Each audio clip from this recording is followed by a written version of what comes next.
हरिओम. अमृतानुभव योगदास श्री जय गणेश जोशी यांचे प्रवचन. अध्याय 6. शब्दखंडन. ओवी क्रमांक 44. सावली येते साबळे, हालया भोय आडळे, की हालेन अंतराळे, थोटावे हातू. अर्थात सावलीवर जर तलवारीने वार केला तर ती जमिनीवर आपटेल, तसेच पोकळीवर जर हाताने मारले तर हात हिसडला जाईल आणि लचकेल. ओवी क्रमांक 45. का मृगजळाच्या पानी, गगनाच्या आलिंगनी, नातरी चुंबनी प्रतिबिंबाच्या. अर्थात किंवा मृगजळाचे पाणी प्यायला गेले असता, आकाशाला आलिंगन द्यायला गेले असता, किंवा आपल्याच प्रतिबिंबाचे चुंबन घ्यायला गेले असता. माऊलींनी या 2 ओव्यांमधून 5 उदाहरणे दिली आहेत. माऊली म्हणतात की जर आपण तलवारीने सावलीवर वार केला तर त्या सावलीला काहीही इजा वगैरे होणार नाही, ती तलवार जमिनीवर आपटेल. 2. जर आपण पोकळीला हाताने मार देण्यासाठी हात जोरात फिरविला तर त्या पोकळीला काहीही होणार नाही, मात्र आपल्या हाताला झटका बसून तो लचकण्याची शक्यता आहे. 3. जर आपण मृगजळाचे पाणी प्यायला गेलो तर तेथे तर पाण्याचा आभास असतो, यामुळे आपली तहान भागणार नाही. 4. जर आपण आकाशाला आलिंगन द्यायला गेलो तर आपण तसे करू शकणार नाही, कारण आकाश जड नसून ती पोकळी आहे. आणि 5. जर आपण आपल्या प्रतिबिंबाचे चुंबन घ्यायला गेलो तर तो वेडेपणा ठरेल. आता पुढील ओवीत माऊली यासंबंधी म्हणतात. ओवी क्रमांक 46. उठावला वोथरे तवका, तो सुनाथा पडे असिका, अविद्या नाशी तर्का तैसे होये. अर्थात अशा प्रकारे केले असता आवेश फुसका होऊन गळून जातो, याचप्रमाणे अविद्येचा नाश तर्काने करू पाहता होते. माऊली म्हणतात की अशा प्रकारे मागील 2 ओव्यांमध्ये जे सांगितले त्याप्रमाणे केले असता आपला आवेश फुसका होतो, ढिला होतो, कमजोर होतो आणि आपण फशी पडतो. यामुळे आपली फजिती होते. याची कारणे मागील 2 ओव्यांमधून दिली आहेतच.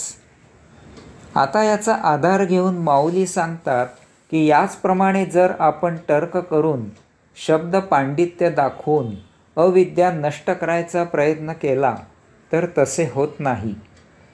यासाठी त्याच शब्दांचा उपयोग करून विद्या प्राप्त करावी, त्यायोगे अविद्या आपोआप नष्ट होते. कारण शब्द हे एखाद्या भावनेचे, गोष्टीचे, वस्तूचे सत्य दर्शन घडवितात. आपण जेव्हा पाणी असे म्हणतो तेव्हा आपल्यासह ते ऐकणाऱ्या सर्वांच्या मध्ये पाणी म्हणजे अमुक असा एकच एक भाव निर्माण होतो. आपण जेव्हा आई असे म्हणतो तेव्हा आपल्यासह ते ऐकणाऱ्या सर्वांच्या मध्ये आई म्हणजे अमुक असा एकच एक भाव निर्माण होतो. आपण जेव्हा तिखट असे म्हणतो तेव्हा आपल्यासह ते ऐकणाऱ्या सर्वांच्या मध्ये तिखट म्हणजे अमुक असा एकच एक भाव निर्माण होतो. याचप्रमाणे सर्वच बाबतीत होते. याचा अर्थ असा असतो की शब्द हे त्या गोष्टीचे किंवा वस्तूचे किंवा भावनेचे सत्यदर्शन घडवितात. ते ऐकणाऱ्या सर्वांच्या मध्ये ते सांगणाऱ्याला अभिप्रेत असलेला एकच एक भाव, एकच एक दृष्टिकोन, एकच एक समज निर्माण होतो. यामुळे शब्द असत्य भावनांचे, गोष्टींचे, वस्तूंचे वर्णन करू शकत नाहीत. तसे केले तर ते वर्णनही असत्य असते. अशा वर्णनामुळे असत्याचे सत्य होत नाही. मी सशाची शिंगे पाहिली असे कोणी म्हणाला म्हणून सशाला शिंगे फुटत नाहीत. यामुळे असत्याला सत्याचा आभास करावा लागतो. कवायत आसने शिकवणारा स्वतःला योगी, योगगुरू म्हणून जाहीर करतो. 4-6 अन्य लेखकांची आध्यात्मिक पुस्तके जमवून त्याचा गोषवारा छापणारा स्वतःला आध्यात्मिक गुरु म्हणून जाहीर करतो. दाढी मिशा वाढवून भगवी वस्त्रे परिधान करून स्वतःला सद्गुरू म्हणून जाहीर करतो. यासाठी हे लोक स्वतःची अनेकविध प्रकारे जाहिरात करतात, समाजाच्या मागे धावत जातात, कसेही करून लोकांसमोर राहण्याचा प्रयत्न करतात, भपकारा करून गर्दी जमवितात, लोकांच्या पैशाने जगभर हिंडत असतात. यात हे लोक हुशार असतात, वाकबगार असतात, कुशल असतात. युक्त्या प्रयुक्ता करून असे लोक सभांमध्ये संस्थांकडून सरकार दरबारी मान सन्मान मिळवत असतात. त्यासाठी हपापलेले असतात, सत्ताधाऱ्यांपुढे हाजी हाजी करतात. यांना यासाठी इतका वेळ कसा मिळतो? हे लोक साधना उपासना केव्हा करतात? असे प्रश्न सर्वसामान्य जनांना पडत नाहीत. पडले तरी कोणी विचारत नाहीत, कारण त्यांनाही बेगडीपणाची सवय झालेली असते. त्यांच्या दरबारी बकरीच्या आवाजाची नक्कल प्रत्यक्ष बकरीच्या आवाजाला असत्य ठरविते. सत्य स्वानंदात, स्वसागरात, कैवल्यात असते. ते गुहेत असते. मौनामधून सर्व काही सांगत असते, कृतीमधून सर्व काही दर्शवित असते. ते जाणता आले पाहिजे. त्याचा साक्षात्कार त्याला सर्वोच्च असतो. तो प्रत्यक्ष पुरुषोत्तमाकडून झालेला असतो.